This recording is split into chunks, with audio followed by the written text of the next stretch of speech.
자, 오늘은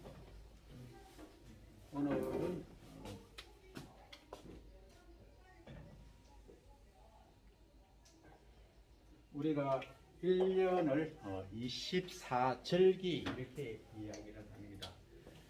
절기는 한 달에 두 번을 2회를 나누어서 이야기를 한다, 이렇게 이해를 하시면 되는데, 자, 먼저 우리가 가장 이제 많이 얘기되는 게 밤이 가장 긴 날, 이 동지라고 합니다. 동지. 친구 간의 동지가 아니고 동지, 겨울 동자. 그 다음에 이제 낮의 길이가 가장 긴, 역으로 밤의 길이가 가장 짧은 하지. 그 다음 밤, 낮의 길이가 같은 봄을 얘기할 때 이제 춘, 봄 춘자에서 춘, 푸운 이렇게 이야기하고, 가을에는 이제 추운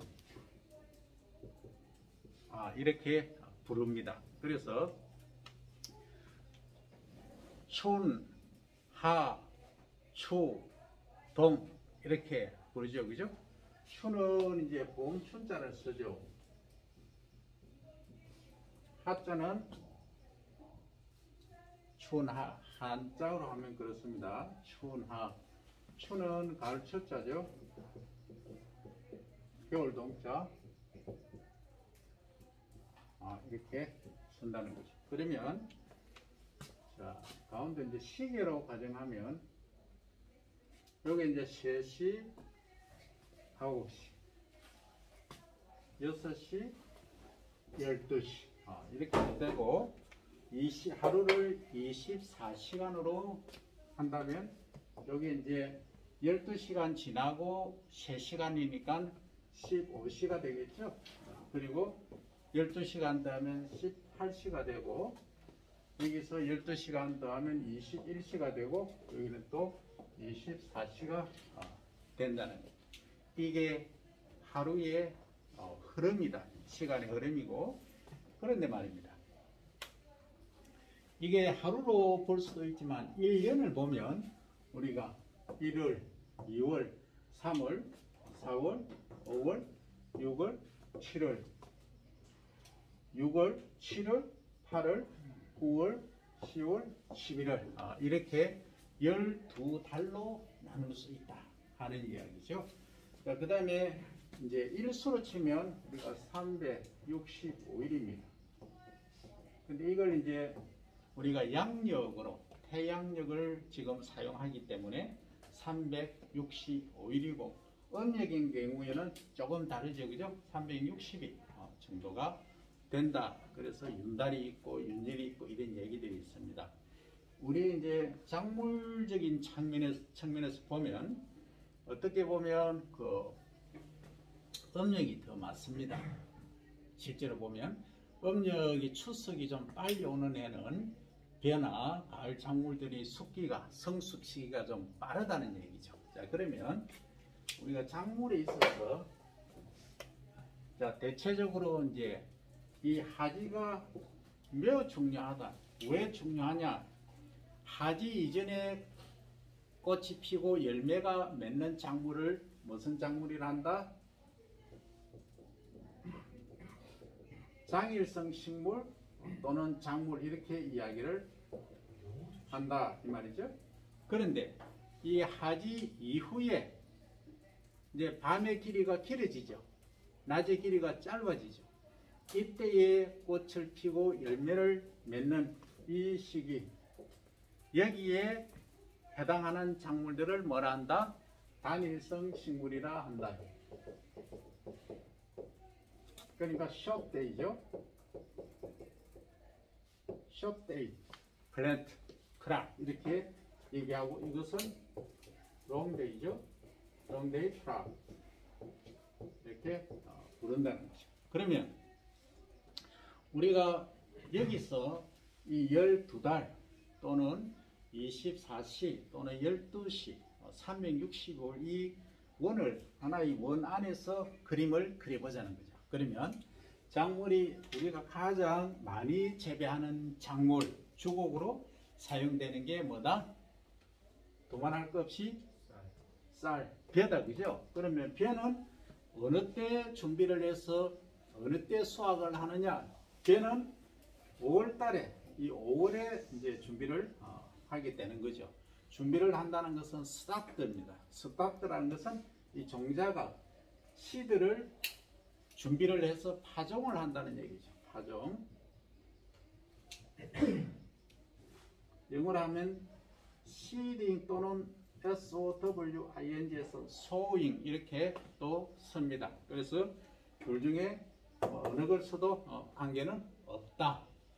이 파종이라는 것은 기본 개념이 과거에는 종자를 땅 속에 투입한다. 요게 이제 파종이에요. 요게 파종의 개념이었는데 지금은 이제 파종이 굳이 토양 속에 투입해야 되느냐 하는 이야기가 나오죠.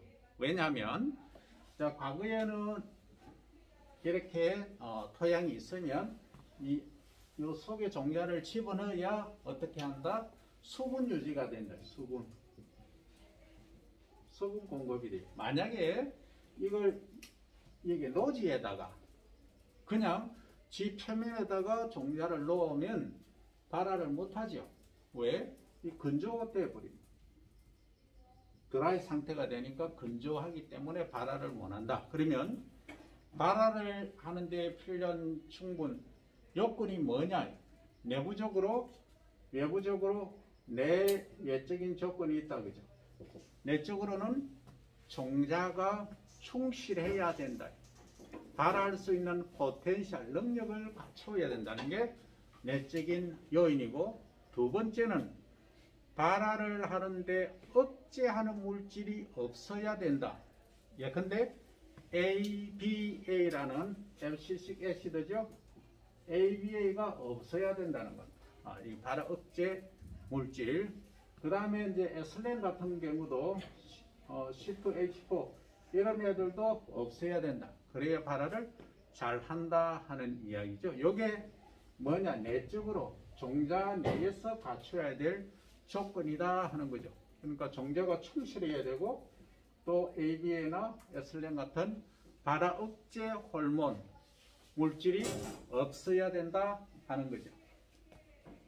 그럼 외적인 조건은 뭐냐? 외적인 조건은 자, 가장 핵심적인 게 벼가 겨울에 파종을 한다고 발화를 합니까? 하지 않죠. 왜? 온도가 낮기 때문에 효소의 활성이 촉진이 되지 않아요. 그럼 효소가 움직인다는 것은 뭐한다? 온도가 일단 맞춰져야 됩니다. 가장 기본적인 게 이제 온도죠. 그래서 발화를 하는데 가장 낮은 온도, 그걸 발화 최저 온도라고 얘기하죠. 벼는 통상적으로 10에서 12도씨다 하는 이야기입니다. 자, 첫 번째 온도, 외적 조건. 그 다음 두 번째는 뭐냐? 산소죠. 이 산소는 통상적으로 이 토양 속에 지표면이 있으면 토양 속에 산소 O2 있다는 거죠. 공기 중에도 21%나 있죠. 있기 때문에 통상적으로 우리가 재배적인 차원에서 보면 굳이 산소를 공급해 주지 않아도 발화를 잘 한다 이야기입니다. 그래서 크게 신경을 안 쓰죠. 온도는 신경을 완벽히 써야 된다. 그 다음 뭐가 있느냐? 수분이죠. 1번 온도, 두 번째 수분, 세 번째 산소 이렇게 보면 됩니다. 그럼 수분은 뭐냐? 발화하는데 효소를 활성화시키는데 효소가 일을 하게 하는 모티브가 되는 게 수분이에요. 수분이 종피를 뚫고 이렇게 종자 속으로 이렇게 투입이 되면 이렇게 들어가면은 이게 이제 효소가 활성을 가지기 시작하는 거예요. 그래서 가장 수분이 어떻게 보면 우리가 외적으로 온도가 계절이 됐을 때는 수분이 공급이 되어줘야 된다 하는 얘기입니다. 그래서 이 수분은 매우 중요하다. 자, 우리가 계절이 되었다, 그 시즌이 되었다 이야기를 하는데,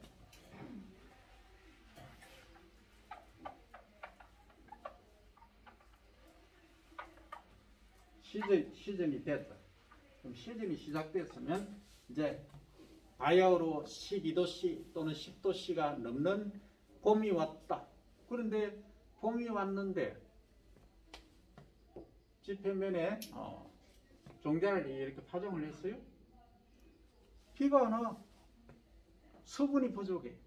수분이 부족하니까 발화를 못하는 거예요. 이게 여름에 또는 봄에 뉴스거리가 가장 많은 것들이 뭡니까? 올해는 가물어서 비가 안 와서 벼 이양을 못하고 있다. 벼가 타고 있다. 마르고 있다 이야기를 하죠. 그래서 이 봄철에 5월달에 또는 6월달에 파종을 할 때 비가 제대로 와줘야 된다. 수분 공급이 제대로 돼줘야 한다는 이게 가장 핵심입니다. 그러면 우리가 수량 삼각 구성도에서 봤듯이 이 수량이라고 하는 것은 결국은 결정 요인들이 뭐가 있느냐. 가장 핵심이 유전성이죠. 첫 번째. 유전성은 품종이라는 의미입니다. 어떤 품종, 어떤 캐릭터를 가지고 있느냐. 그 다음 이제 재배 기술이죠. 그 다음 세 번째는 환경입니다. 이 세 가지 요인들이 맞아줘야 이 수량이라는 것이 크고 적고 한다.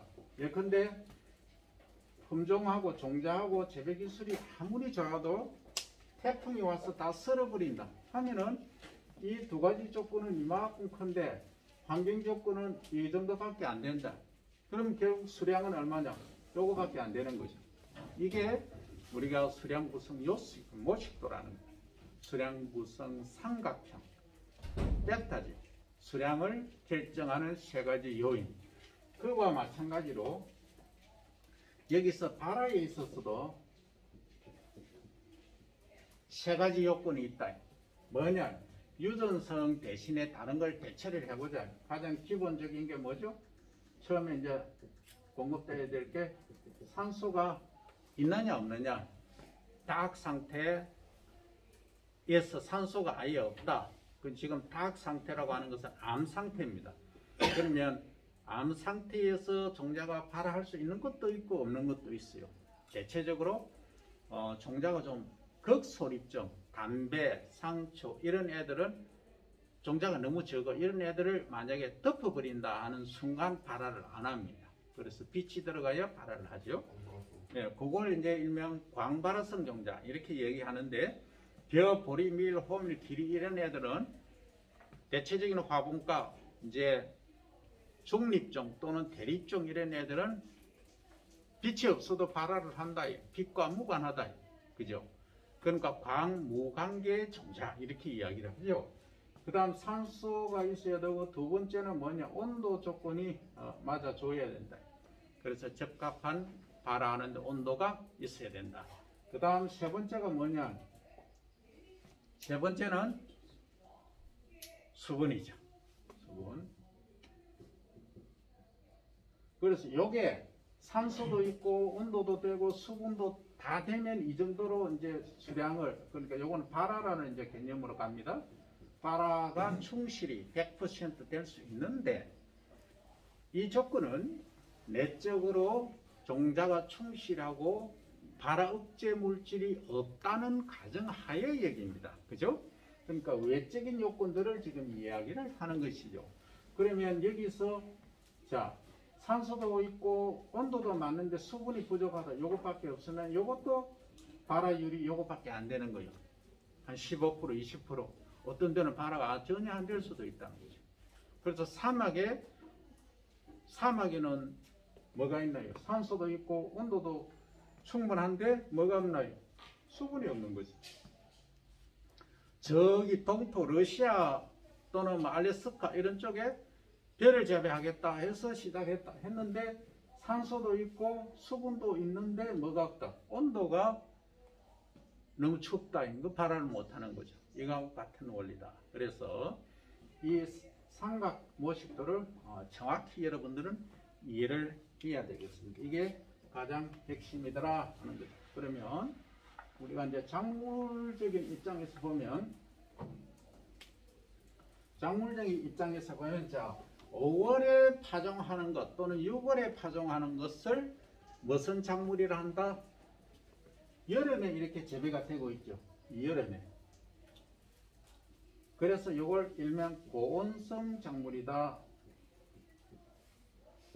이렇게 부르고, 주로 이제 10월이나 11월에 파종을 해서 겨울을 나면서 자라는 작물을 주로 이제 5, 6월 달에 수확하는 작물을 뭐라 한다? 고온 반대는 저온이죠. 그래서 저온성 작물이다. 이것은 저온은 카드를 달리하게, 이것은 이제 저온성 작물이다 이렇게 부르는 거예요. 그래서 이제 고온성 작물과 저온성 작물은 어떻게 보면 이렇게 구분이 되는 겁니다. 그러면 고온성 작물, 여름에 재배되는 작물을 한번 우리가 손으로 꼽아보자 하는 이야기죠. 그럼 여름에 재배되는 작물은 가장 대표적인 게, 자 좋다, 벼. 또 뭐가 있나요? 여러분들 많이 먹는 강냉이. 강냉이가 강원도 사투리죠? 강원도 표준말인가? 강냉이. 옥수수죠, 그죠? 이 찰옥수수를 주로 먹죠. 대체적으로 우리나라에서 재배되는 것은 사료용으로 재배되는 것은 경제성이 좀 없어요. 왜냐하면 주로 아메리카에서 수입하는 게 너무 쌉니다. 사료용으로. 그래서 이제 식용으로 하되 주로 좀 찰기가 있는, 먹었을 때 좀 쫄깃쫄깃한 맛이 있는 찰옥수수. 여기 이제 대학찰, 그 다음에 일미 뭐 이런 애들이 많이 나와 있어요 지금 시중에. 그래서 가장 그게 유명한 데가 저기 경남 고성에 길가에 가면은 여름철에 쫙 길가에 뭐 그러죠? 이 우산이 아니고 양산 큰 거, 그걸 뭐라 그러지? 그 햇빛 막아주는 거 있잖아. 그걸 치고 거기서 이제 주로 도로변에서 많이 판매를 합니다. 그게 뭐냐? 옥수수예요. 찰옥수수. 그래서 이제 고성군 농업기술센터에서 아주 대단한 일을 했죠. 그러면 품종도 단일화 시키고, 그 다음 그 삶는 레시피나 모든 게 딱 동일해요. 그럼 이 집이나 저 집이나 똑같아요, 맛이. 그래서 그게 관광명소, 통영에 지금 연간 방문자 수가 650만, 700만 명 가까이 돼요. 그러니까 1년에 700만 명 되는데 고속도로 이용하는 분도 계시지만 거의 한 30% 정도는 국도가 이제 구경할 게 많으니까 국도로 많이 다닌다는 거예요. 그러면 그게 하나의 큰 이슈거리가 되죠. 그래서 또 고성에는 여러분들 여름철 꽃 하면은 대표적인 게 뭐 있나요? 수국이라고 있어요. 수국. 이 수국은 정말 이 꽃잎이 크죠. 그러면서 어우러져 있으면 정말 아름다워요. 그러면 이 수국을 어떻게 할 거냐? 그래서 고성군에서 만화방초라는 데가 있어요. 만화방초. 거기는 한 분이 산 전체에다가 수국을 쫙 심어놨어요. 그걸 보러 내방객들이 엄청 또 많이 방문을 하세요. 그러면 그게 뭐하고 연결되어 있다? 찰옥수수하고 또 관계되어 있는 거예요. 왜? 그건 국도로 다녀야 되기 때문에. 그래서 그 주변을 이제 지나가면은 그 하나의 큰 이제 볼거리, 먹거리를 같이 제공하는 거죠. 그게 뭐냐? 그게 지역을 살리는 하나의 산업이 될 수 있다. 그건 하나의 예입니다. 기본적인 예로. 그럼 옥수수다 하면 여름 작물로 우리는 얘기하는 것이 벼, 옥수수. 그 다음 또 뭐 있나요? 콩 있죠. 주로 단백질 원으로 공급되는 것이 콩입니다. 그래서 이 콩은 우리나라에서는 단백질 원이죠. 주로 이제 두부를 만든다, 된장을 만든다, 이런 차원에서 콩을 많이 재배를 했었고 지금도 하고 있습니다. 그런데 말입니다. 콩은 크게 우리가 이용 용도별로 세 가지로 구분을 하죠.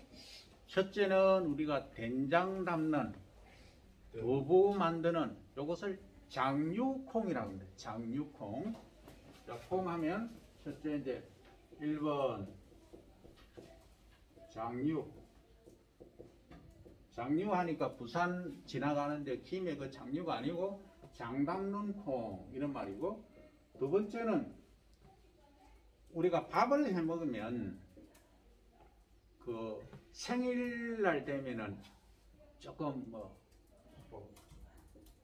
콩밥 하니까 좀 표현이 그런데, 콩밥은 저쪽에 교도소에서 먹는 콩밥이잖아. 그래서 좀 표현이 좀 그런데 어쨌든 콩밥을 먹는 이유는 단백질을 공급하기 위해서 먹는 거죠. 그죠? 그걸 이제 밥 밑에 넣는다 해서 밥 및 콩 이렇게 부릅니다.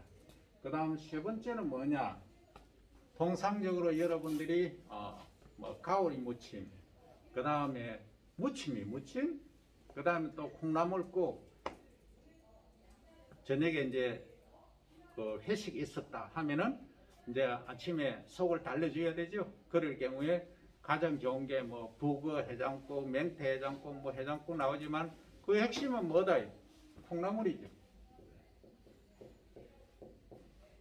콩나물콩, 요 세 가지로 크게 이제 우리나라에서는 분류를 하고 있다는 거죠. 그런데 말입니다. 우리는 주로 이제 단백질 공급원으로 하는데, 지금 미국에서 콩을 재배하는 거는 과거에는 주로 사료도 하고 식용도 많이 했는데, 지금 식용으로 하긴 하는데 거의가 이제 기름 짜는 대로 방향이 전환이 거의 다 되고 있어요. 그 말은 콩은 단백질이 40%라고 알려져 있는데, 이 콩의 단백질은 이제 주로 뭐냐 사료용으로 가지만 기름 작물로 가는 거죠. 그래서 최근에 개발된 그 품종의 99.9%가 뭐냐? 전부 기름 콩이에요. 그러니까 콩이 있으면 여기가 60%의 기름이 있는 거예요. 그러니까 기름이 우리가 써 있는 데가 정말로 많죠. 단적인 예로 우리가 라면을 만든다 하는데 라면 어디다 튀기나요? 기름에 튀기죠. 그 기름이 대체적으로 어떤 기름이다? 팜이라고 하는 팜유를 많이 사용을 하고 있죠. 그러면 팜유에 관한 이야기가 좀 많이 있죠. 그러면 콩이 또 싸지면 뭐 이거는 인도네시아라든지 동남아 아프리카에서 가져오고 있잖아요. 수입하죠. 그러면 콩이 대량으로 재배가 됨으로 해서 콩기름이 싸지면 그럼 이것을 수입을 해서 라면 튀기는데 사용을 할 수 있다는 거죠. 그런데 말입니다. 우리 국민 1인당 라면 먹는 양을 계산해 보면은 말 그대로 겁나게 많죠. 겁나게 많아요. 그러면 여러분들 생각에 우리나라에서 라면을 1년에 얼마나 생산을 할 것 같으냐라고 추정한다면, 자, 100만 개, 1000만 개, 1억 개, 억 단위가 넘습니다. 우리나라에서 생산하는 양이 억 단위가 넘어요.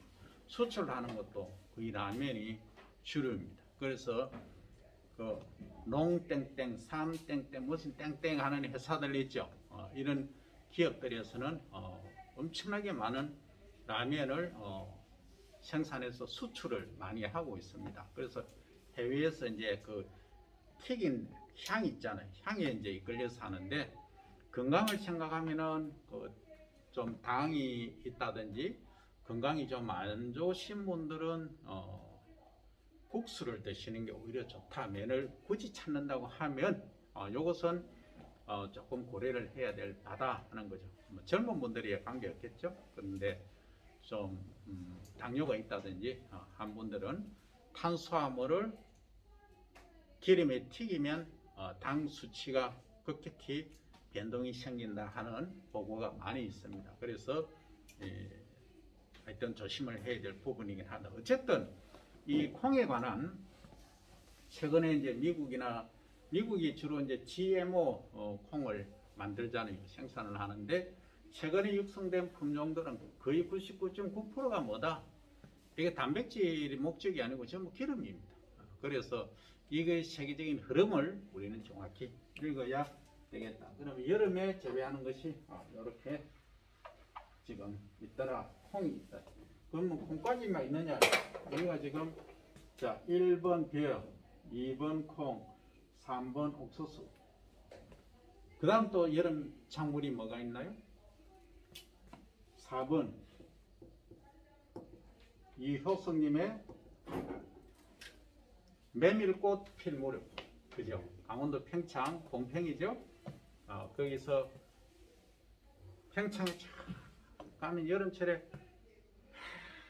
하얀 꽃들이 쫙 이 산이 이렇게 경사지가 어느 정도 되는데 쫙 피어 있어요. 그만큼 이게 메밀꽃이 아름답다.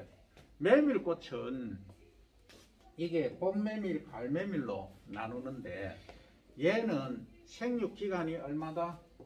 2달밖에 안 돼요. 뭐 2달에서 석 달만 합니다. 2~4달밖에 안 돼. 그러니까 7~80일밖에 안 된다는 거예요. 그러니까 생육 기간이 짧으니까 만약에 벼를 재배하려고 하다가 못했다. 그러면 옥수수를 하려다가 못했다 할 때 대체 작물로 이 메밀이 투입되는 거죠.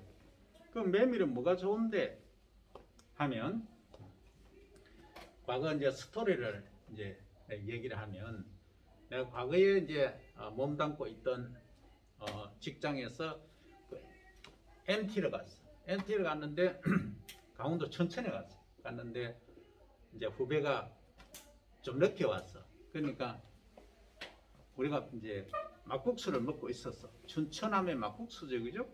먹고 있는데 밥 먹었다는 거야. 먹고 왔대. 그래서 한 젓가락만 달래. 한 젓가락 줬더만 맛이 너무 좋으니까 한 그릇 시켜달라. 그런 얘기가 나왔어요. 그 정도로 춘천 막국수가 맛있다. 그 이후에 이제 닭갈비, 춘천하면 닭갈비 유명하죠. 갈비를 이제 먹고 있는데 안 먹는다 하더만 한번 맛보더만 또 1인분 더 시켜달라는 거예요. 그 정도로 춘천이 뭐하다?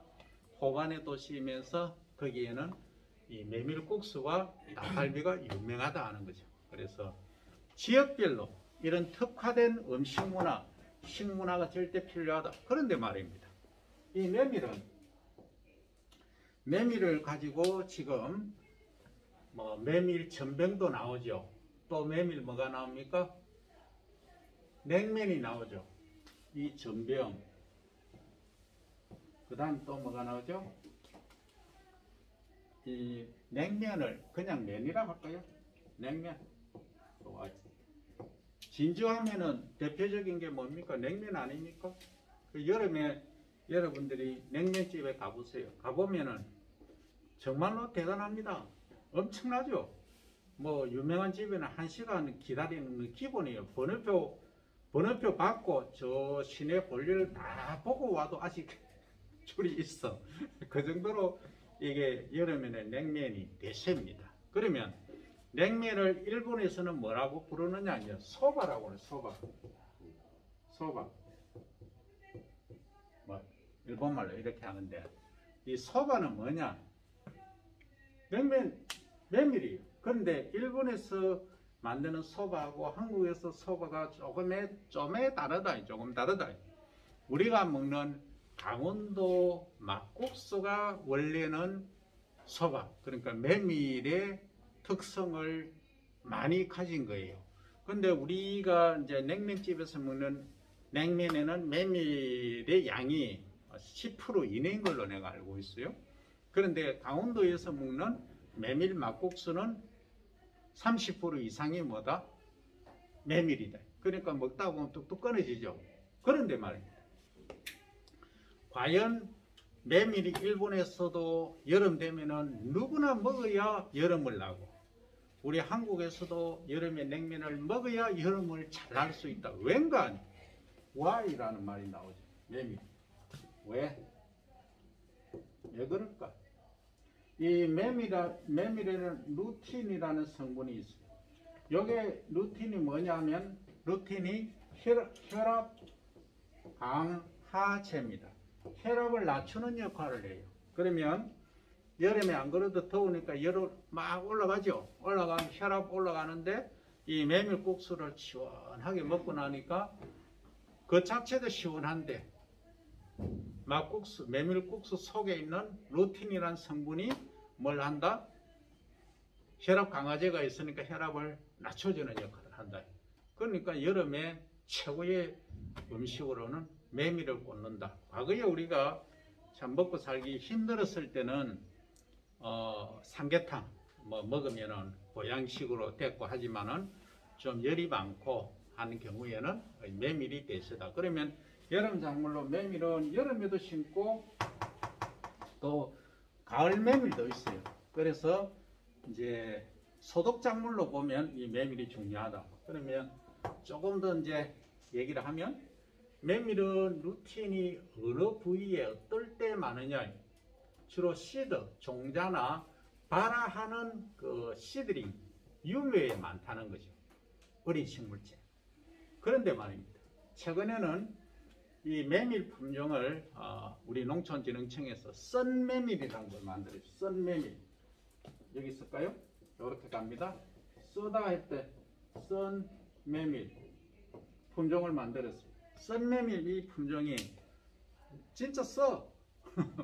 루틴 때문에 루틴이 그만큼 많은 거예요. 그래서 기존의 품종보다 월등하게 높다. 그래서 루틴을 추출해서 활용을 하겠다 하면은 뭐 한다? 이 썬메밀을 품종을 사용을 하면 된다.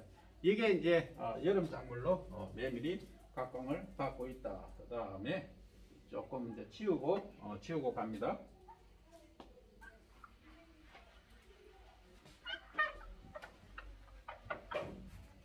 자, 1번이 벼, 2번이 콩, 3번이 옥수수, 자, 4번이 메밀, 자, 5번에 이제 5번째로 여름에 이제 재배하는 작물이 뭐가 있겠느냐 한번 생각해 보면은, 자, 우리가 자, 봄이 되었다. 가만히 생각해 보면, 자, 모내기를 한다, 논에는. 그 다음에 또 뭘 합니까? 메밀을 심는다. 그 다음에 옥수수를 심는다. 또 콩을 심는다. 많이 먹는데 빠진 게 있다. 뭐냐? 고구마입니다. 고구마는 사투리입니다. 고구마. 그 다음 또 감자. 그 다음 수박, 참외, 원예작물들은 거의가 이 뭡니까? 고온성작물, 고추, 가지, 호박, 수박, 참외, 멜론, 전부 뭡니까? 이 여름 작물이죠. 요것은 일단 제쳐놓고 요 정도까지만 보자는 거죠. 고구마, 우스갯소리가 있죠? 어느 방송에서 이제 퀴즈를 냅니다. 퀴즈를 내는데 이제 자, 여름에 쌀농사가 조금 거시기하게 조금 잘못됐을 때 가을에 먹을 게 없다. 뭘 드십니까? 하니까 저요 했습니다. 고매 했어요. 세자입니다 하니까 물고매라는 우스갯소리가 있습니다. 이해됩니까? 사투리니까 고구마죠, 그죠? 고구마, 스윗 포테이토. 그 다음에 이제 감자라는 애가 있어요. 이 감자는 전 세계적으로 보면 4대 작물입니다. 그러니까 북한에는 주로 이제 옥수수하고 이 감자를 많이 먹어요. 감자는 주로 이제 감자도 파종을 3월달에 해도 되고 4월달에 해도 됩니다. 남부지방 기준으로. 그래서 이것도 이제 여름에 재배하는 작물들이다 하는 거죠. 자, 그 다음 이제 여름 작물에 속하는 것들이 거의가 보온성이라고 얘기하는데 시설 재배로 하는 작물들, 원예 작물들의 대부분이 여름 작물이다 하는 거죠. 딸기를 제외하고 그렇다 하는 겁니다.